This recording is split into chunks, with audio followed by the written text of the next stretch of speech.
नमस्कार दोस्तों, स्वागत आप सभी का हमारे चैनल उत्तराखंड ज्ञानदीप में। और मैं आप सभी का तहे दिल से स्वागत करता हूं, वेलकम करता हूं और उम्मीद करता हूं आप सभी लोग स्वस्थ होंगे, खुश होंगे। दोस्तों, आज का जो हमारा टॉपिक है वह है जो हमारी सीरीज चल रही है ना, ये चंद राजवंश की, उसमें 45वां राजा हमने आज पढ़ना है। 45वां राजा कौन था चंद राजवंश का? वह था रुद्रचंद। रुद्रचंद के बारे में हमने पढ़ना है। तो रुद्रचंद के बारे में पढ़ने से पहले मैं आप सभी से निवेदन करूंगा कि आप लोग वीडियो को शेयर करें। दोस्तों, जो वो था 44वां राजा बालो कल्याण चंद था, वो हमने कंप्लीट पढ़ लिया था। आज हम 45वें राजा रुद्रचंद के बारे में पढ़ेंगे। ठीक है, तो उम्मीद करता हूँ आप सभी लोग स्वस्थ होंगे, खुश होंगे और मस्त होंगे और अपनी तैयारी को बहुत अच्छे से तैयार करते हुए, प्रिपेयर करते हुए चल रहे होंगे और एक एक कदम जो है, दिन बाय दिन एक एक कदम आप सफलता की ओर बढ़ रहे होंगे। तो चलिए शुरू करते हैं दोस्तों। आज का जो हमारा टॉपिक है, उस टॉपिक का नाम है रुद्रचंद। चंद राजवंश का 45वां राजा, 45 क्रम का जो राजा था वह कौन था? रुद्रचंद था। चंद राजवंश का 45वां राजा रुद्रचंद था। ठीक है, जो कि 1568 से 1597 ईस्वी तक रहा था। चंद राजवंश का 45वां राजा हुआ और 1568 से 1597 ईस्वी तक यह राजा रहा था। यह 44वें राजा बालो कल्याण चंद के बाद गद्दी पर बैठा था। हम यह कह सकते हैं इस राजा के बारे में, रुद्रचंद के बारे में यह कह सकते हैं कि यह चंद राजवंश का सबसे ज़्यादा योग्य था, सबसे ज़्यादा श्रेष्ठ था, सबसे ज़्यादा विद्वान था और सबसे ज़्यादा दानी राजा था। अगर हम किसी राजा के बारे में अभी तक कहें ये बातें, तो वह रुद्रचंद ही है। दोस्तों, जो रुद्रचंद था, रुद्रचंद को विद्वान कहने के पीछे या श्रेष्ठ कहने के पीछे कुछ कारण भी हैं। क्योंकि रुद्रचंद ने क्या किया था, कुछ पुस्तकें लिखी थी। ठीक है, उन पुस्तकों से उसने इस बात का परिचय दिया था कि वह सर्वाधिक विद्वान था।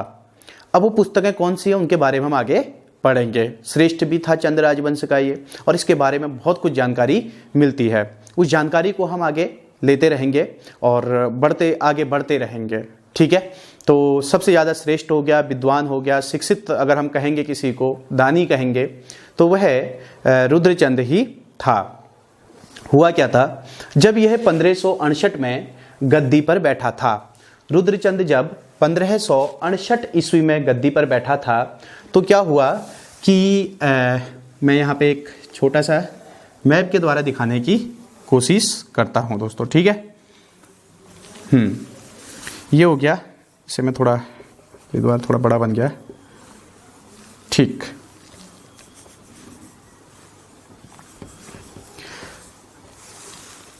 ये हो गया कुमाऊं का राजा रुद्रचंद। रुद्रचंद से पहले जो बालो कल्याण चंद थे, बालो कल्याण चंद को ये जो क्षेत्र था, ये वाला क्षेत्र बचा था, सीरा वाला क्षेत्र बचा था, और सौर वाला क्षेत्र जो है वो ले चुके थे। कौन ले चुके थे? बालो कल्याण चंद ले चुके थे। यानी बालो कल्याण चंद ने चंद राज्य में सौर को मिला दिया था। सीरा बचा हुआ था, क्योंकि उनके ससुर शोभामल ने यह कहा था कि सीरा मेरा सिर है, चाहो तो क्या ले लो, सौर ले लो। ठीक है, तो रुद्रचंद के समय में क्या हुआ कि जो शाहजहांपुर का नवाब था, शाहजहांपुर को उस समय कहा जाता था काठ एवं गोला। क्या कहा जाता था दोस्तों? काठ एवं गोला एक क्षेत्र है शाहजहांपुर में ये। ठीक है, हम इसे शाहजहांपुर ही कह सकते हैं, शाहजहांपुर। यह शाहजहांपुर जो है यूपी में पड़ता है। कहाँ पड़ता है दोस्तों? यूपी में। ठीक है, तो शाहजहांपुर का जो नवाब था उस समय, काठ एवं गोला का जो नवाब था, उसने क्या कर दिया था 1568 में इस तराई क्षेत्र पर क्या कर दिया था, इसके तराई क्षेत्र पर क्या कर दिया था, हमला कर दिया था। और जब तराई क्षेत्र पर हमला किया तो तराई क्षेत्र को उसने अपने वश में कर लिया था या अपने अधिकार में कर लिया था। किसने? हुसैन खां ने। काठ एवं गोला का जो नवाब था उसका नाम था हुसैन खां। क्या नाम था दोस्तों? हुसैन खां। हुसैन खां ने आक्रमण किया और काठ एवं जो गोला का रहने वाला था, शाहजहांपुर का रहने वाला था, आक्रमण करके उसने तराई क्षेत्र पर क्या कर लिया था? अधिकार कर लिया था। ठीक हो गया। हुसैन खां थोड़ा स्पष्ट नहीं दिखा, चलिए कोई बात नहीं। हुसैन खां ने अधिकार कर लिया था। ठीक है दोस्तों। उसके बाद जो हुसैन खां ने 2 बार आक्रमण किया था, एक बार 1559 में किया था और एक बार 1575 में किया था। 2 बार हुसैन खां ने तराई क्षेत्र पर, या यूं कहें कि रुद्रचंद पर 2 बार आक्रमण किया था। ठीक है। रुद्रचंद के समकालीन इधर जो दिल्ली का राजा था, ठीक है, मुगल राजा जो था वह रुद्रचंद के समकालीन कौन था? अकबर था। मुगल राजा कौन था रुद्रचंद के समकालीन? वह था अकबर। ठीक है। रुद्रचंद के समकालीन मुगल राजा अकबर था। अब हुआ क्या कि अकबर ने 1570 में नागौर की लड़ाई लड़ी थी। कौन सी लड़ाई लड़ी थी? नागौर की। ठीक है। नागौर कहाँ पड़ता है? राजस्थान में। और नागौर की जब लड़ाई लड़ी तो उसका साथ देने के लिए रुद्रचंद भी गया था। रुद्रचंद ने अकबर का साथ दिया था नागौर की लड़ाई में। इस कारण से कब हुई थी नागौर का युद्ध? कब हुआ था? 1570 में। इस कारण से जो अकबर था वह रुद्रचंद से काफ़ी प्रभावित हुआ और जब 1568 में हुसैन खान ने जो ये वाला क्षेत्र जीता था, यह क्षेत्र वापस किसको कर दिया उसने? रुद्रचंद को। किसने? अकबर ने। अब आप कहोगे कि अकबर कौन होता है? क्योंकि ये जो हुसैन खां था ये मुगलों के अधीन ही ये क्या करते थे? शासन करते थे। जैसे कटेहरी लोग शासन करते थे पहले, उसी प्रकार से ठीक ये लोग भी। ठीक है। तो वही नीति चली रुद्रचंद ने जो इसके पूर्वजों ने चली थी। हालांकि 1575 में फिर आक्रमण करता है यह हुसैन खां। 2 बार आक्रमण करता है, एक 1559 में और एक 1575 में। जब यह 1575 में आक्रमण करता है तो उस समय रुद्रचंद इस पर आक्रमण कर देता है और इसको भगा देता है। तो 2 बार जो है तराई क्षेत्र पर आक्रमण करने वाला रुद्रचंद के समय कौन था? हुसैन खां था। ठीक है। इस हुसैन खां के बाद अकबर ने 1570 में नागौर की लड़ाई जब हुई थी तो उससे खुश होके तराई वाला क्षेत्र दे दिया था, लेकिन पुनः हुसैन खां ने क्या कर दिया था? आक्रमण कर दिया था। ठीक है। 1587 में बात करते हैं हम। जब सन वाइज सन इनको पढ़ेंगे तो हमें बहुत अच्छा याद होगा ये। ठीक है। 1587 में यानी 1587 में, ठीक है, मैं यूं कहूं कि 1587 में जो रुद्रचंद था, रुद्रचंद ने अकबर की अधीनता भी स्वीकार कर ली थी। कब की थी? 1587 में। ठीक है। इस अकबर की अधीनता भी स्वीकार कर ली थी। शुरुआत में जो हैं चंद राजवंश के जो भी राजा हुए वह स्वतंत्र राजा थे और यह भी एक स्वतंत्र राजा था। ठीक है। और लेकिन 1587 में यह मुगलों के अधीन हो गया और इसने अकबर की अधीनता क्या कर ली? स्वीकार कर ली थी। ठीक है। उसके बाद जो है 1588 में यह अकबर से मिलने के लिए भी गया था। तिब्बती याक लेके गया था, गिफ्ट लेके भी गया था अकबर से मिलने के लिए, जिसमें कि कस्तूरी हिरणों की खाल हो गई, तिब्बती याक हो गया। तिब्बती याक को क्या कहते हैं? झुप्पू शब्द लिखा हुआ है, झुप्पू। झुप्पू लेकर गया। उस समय के गिफ्ट यही हुआ करते थे। ठीक है। उस समय इतने जिस प्रकार के गिफ्ट आज की डेट में है उस प्रकार के नहीं होते थे। उस समय कस्तूरी हिरणों की खाल ले जाया करते थे। ठीक है। याक ले जाया करते थे, यही सब चीज़ें दिया करते थे। तो वह भी रुद्रचंद के पास, रुद्रचंद अकबर के पास ये सब चीज़ें लेकर गया था। याक लेकर गया था, तिब्बती याक, और कस्तूरी हिरणों की खाल लेके गया था। ठीक है। और जो इसकी अकबर से भेंट हुई थी 1588 में, 87 में इसने अधीनता स्वीकार की थी अकबर की। ठीक है। और 88 में यह अकबर से मिलने के लिए कहाँ पे गया था? लाहौर में मिला था ये। ठीक है। 1588 में जो गिफ्ट लेके गया था यह लाहौर लेकर गया था। यानी अकबर उस समय कहाँ था? लाहौर में था और यह अकबर से लाहौर में मिला था। कब मिला था? 1588 में। उसके बाद जब 1588 में मिला तो ये तो उसके अधीन ही हो गया। किसके अधीन हो गया? मुगलों के अधीन हो गया। ठीक है। रुद्रचंद किसके अधीन हो गया? मुगलों के अधीन हो गया था। ठीक है। जो जब ये 1588 में लाहौर में अकबर से मिलने गया था तो इस चीज़ का जो जिक्र किया है वह जहांगीर ने किया है। बाद में जब जहांगीर होता है अकबर के बाद, अकबर का बेटा, ठीक है, तो जहांगीर अपनी आत्मकथा लिखता है जिसे कहा जाता है तुजुक ए जहांगीरी, ठीक है।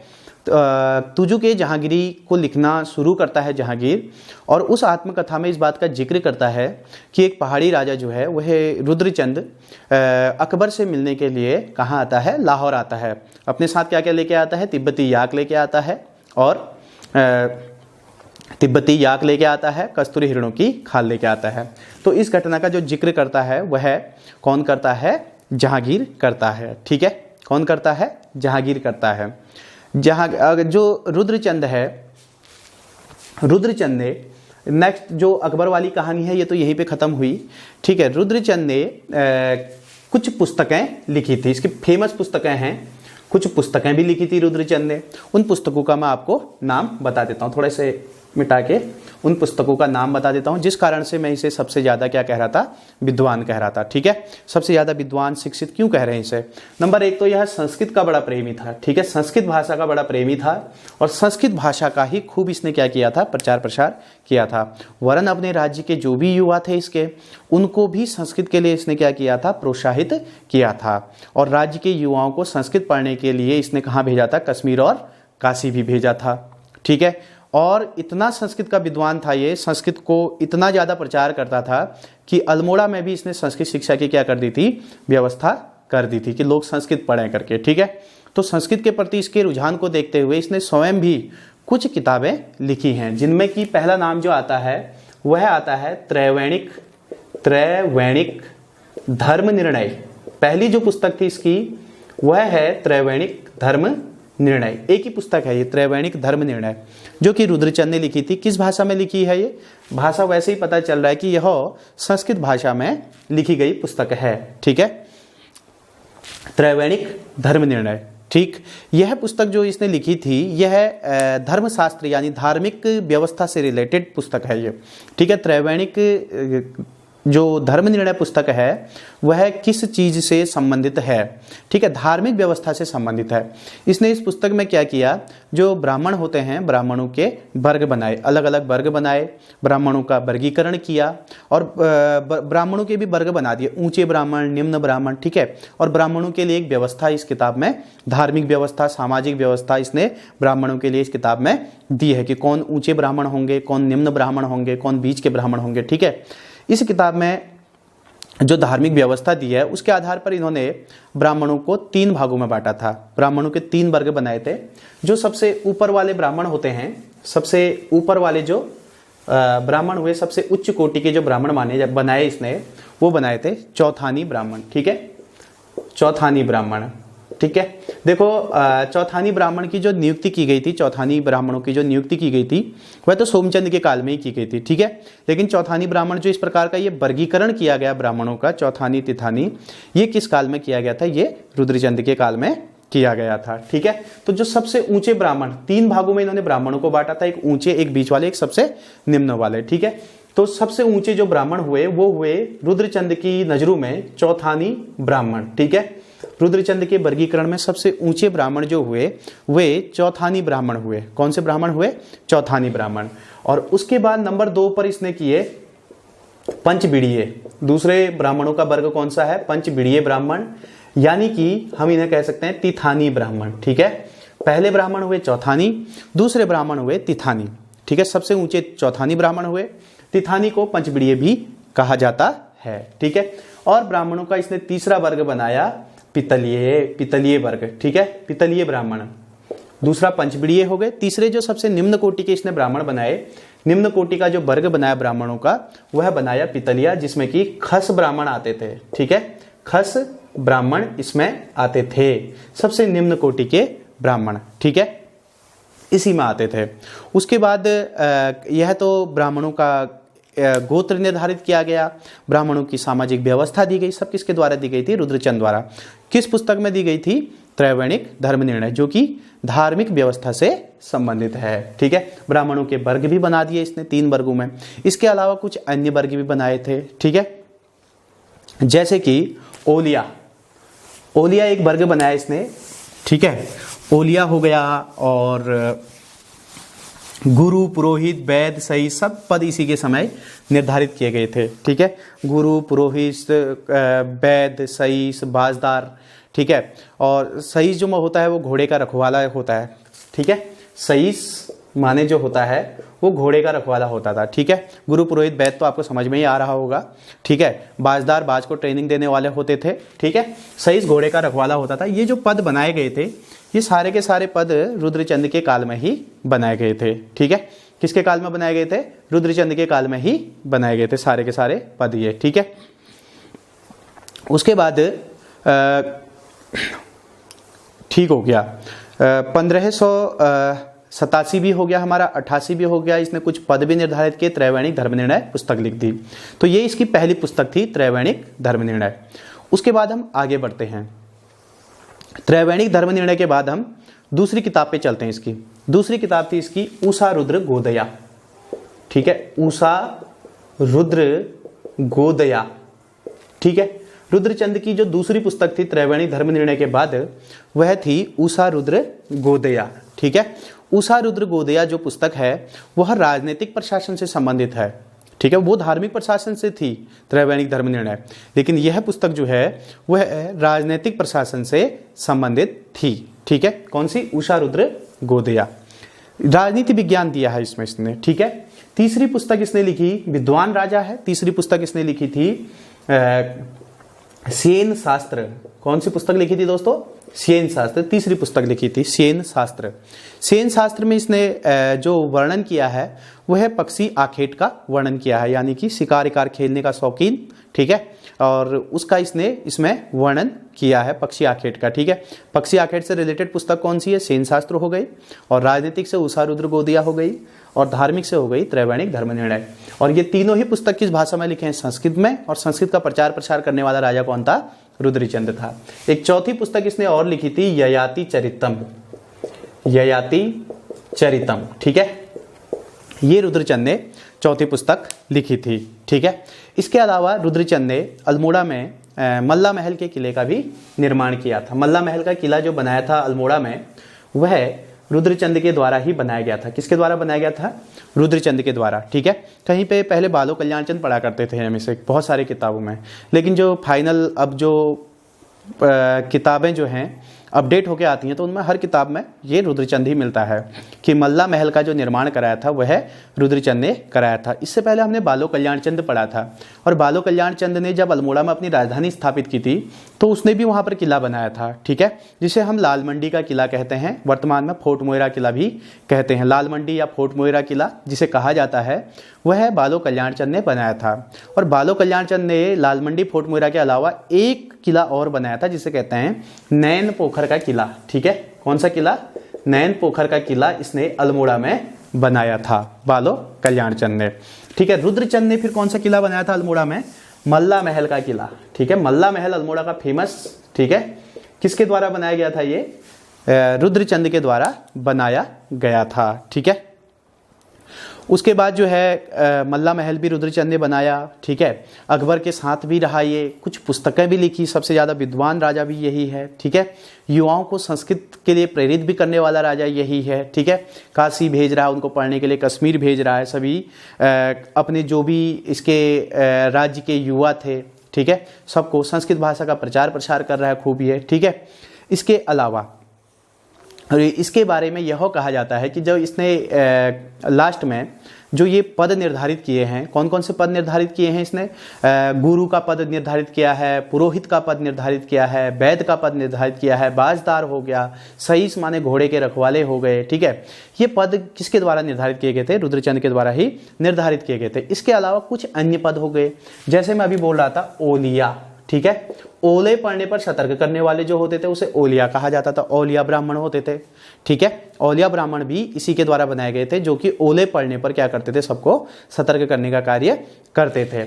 इसके अलावा छयोड़े छयोड़ियाँ, छयोड़े और छयोड़ियाँ, छयोड़े माने होता है घर में जो दास होते थे उनको छयोड़े कहा जाता था, और छयोड़ियाँ जो दासियाँ होती थी उनको छयोड़ियाँ कहा जाता था। ठीक है, दास दासियों को छयोड़े छयोड़ियाँ कहा जाता था। ठीक है, किसके काल में? रुद्रचंद के काल में। और छयोड़े छयोड़ियाँ किसके द्वारा रखी गई थी? ये रुद्रचंद के द्वारा ही रखी गई थी। ठीक है, दास दासियों को कहा जाता था। ठीक है, इसके अलावा जो इस समय राजस्व वसूला जाता था वो उपज का छठा भाग वसूला जाता था। कितना वसूला जाता था? उपज का छठा भाग इस समय राजस्व वसूला जाता था। ठीक है, अनाज जो भी होता था उस समय तो जो कर होता था, कर वही होता था, कृषि से ही सबसे ज़्यादा कर प्राप्त होता था। ठीक है, और कृषि से जो भी अनाज होता था उपज का ये कितना भाग लेता था? छठा भाग लेता था।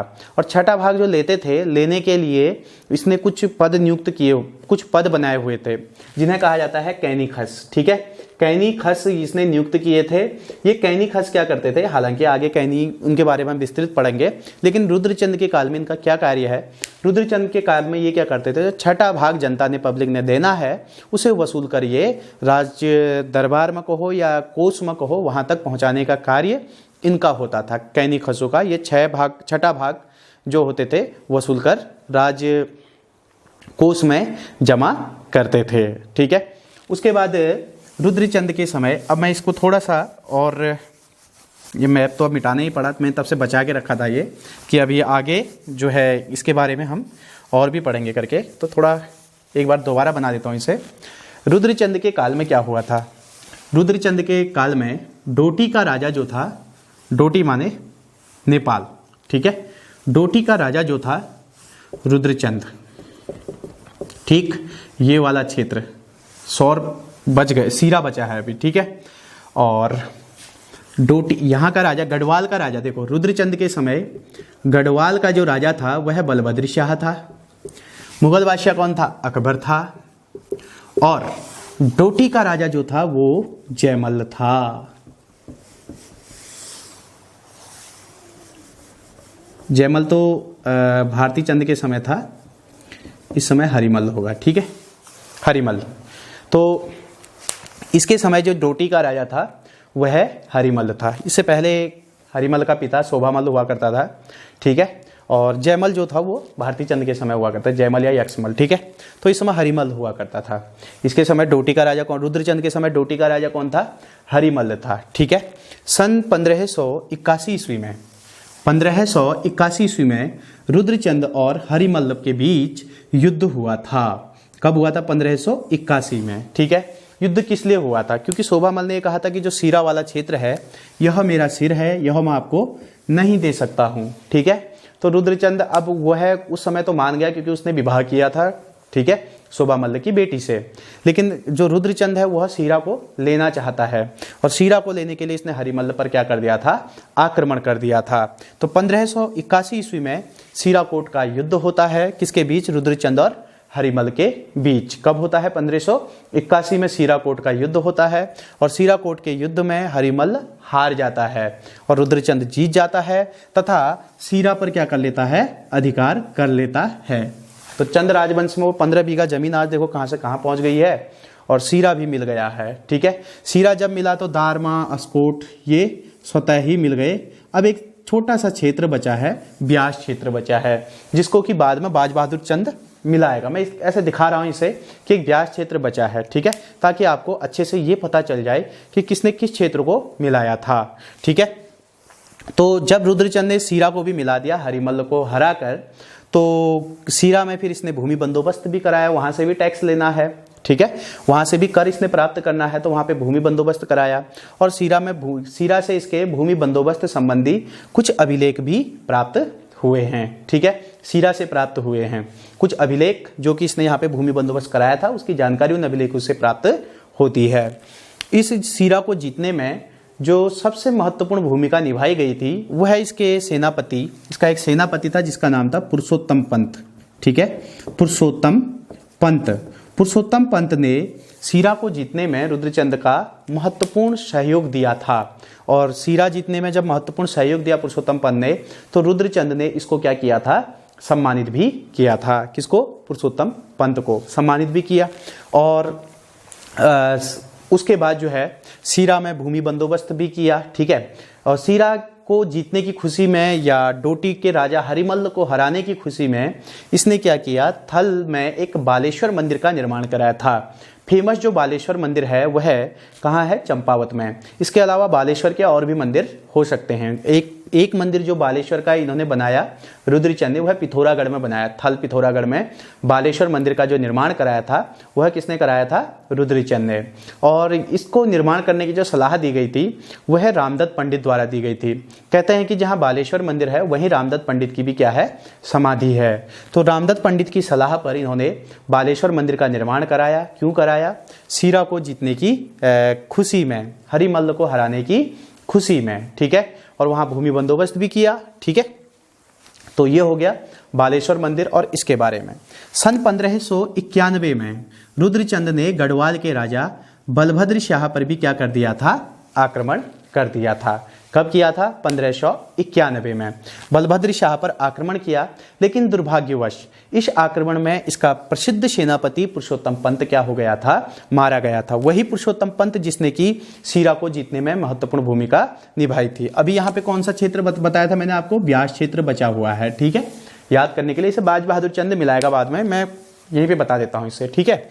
जो 1591 में जो युद्ध हुआ था कि 1591 में रुद्रचंद ने बलभद्र शाह गढ़वाल के राजा हुआ करते थे, उन पर आक्रमण किया और बधानगढ़ का युद्ध हुआ था।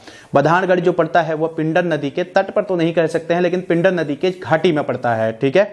ग्वालदम क्षेत्र जिसे हम कहते हैं वह बधानगढ़ ही है, क्योंकि पिंडर नदी घाटी में बहती है, ग्वालदम काफी ऊंचाई पर है, तो है पिंडर नदी के क्षेत्र में ही, ठीक है।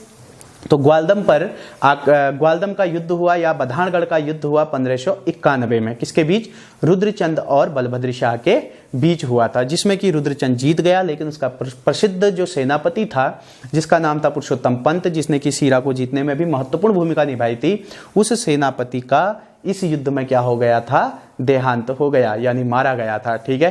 तो बलभद्र शाह को भी इसने युद्ध में क्या कर दिया था? हरा दिया था, ठीक है। इसके अलावा अपने जो रुद्रचंद ने जो इन क्षेत्रों को जीता था, हरिमल्ल को भी हराया, इनको भी हराया, ठीक है।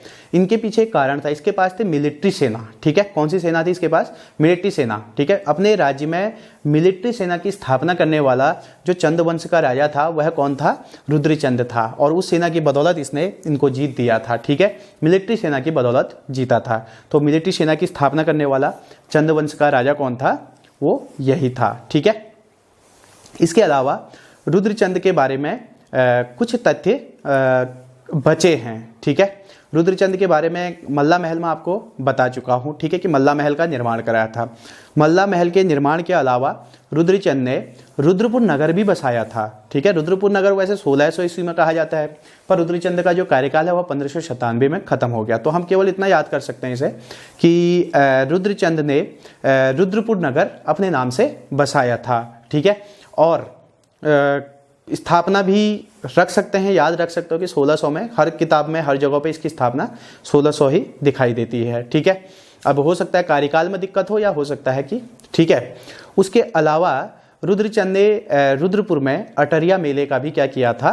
प्रारंभ किया था, ठीक है। अटरिया मेला को शुरू करने वाला चंदवंश का राजा कौन था? वह रुद्रचंद ही था, ठीक है। तो मिलिट्री सेना की स्थापना हो गई, मल्ला महल का निर्माण हो गया, रुद्रपुर की स्थापना हो गई, मिलिट्री सेना की स्थापना, अटरिया मेला जो रुद्रपुर में लगता है, ठीक है, हर साल लगता है, उस मेले को शुरू करने वाला यही रुद्रचंद है, ठीक है। तो ये कुल मिला के श्रेष्ठ राजा हम इसे कह सकते हैं। इतनी सारी जानकारी रुद्रचंद के बारे में है, तो कुल मिलाकर हम इसे, इसीलिए हम इसे श्रेष्ठ कह सकते हैं, विद्वान कह सकते हैं, किताबें लिखी हैं इतनी, ठीक है। शिक्षित कह सकते हैं, ठीक है। शिक्षित आदमी ही लेखन और शिक्षा के प्रति जो है वो जागरूक रहेगा, ठीक है। और जैसे कि इसने किया था प्रचार प्रसार के लिए, संस्कृत भाषा का प्रचार प्रसार करके युवाओं को भी मोटिवेट किया संस्कृत के लिए, ठीक है।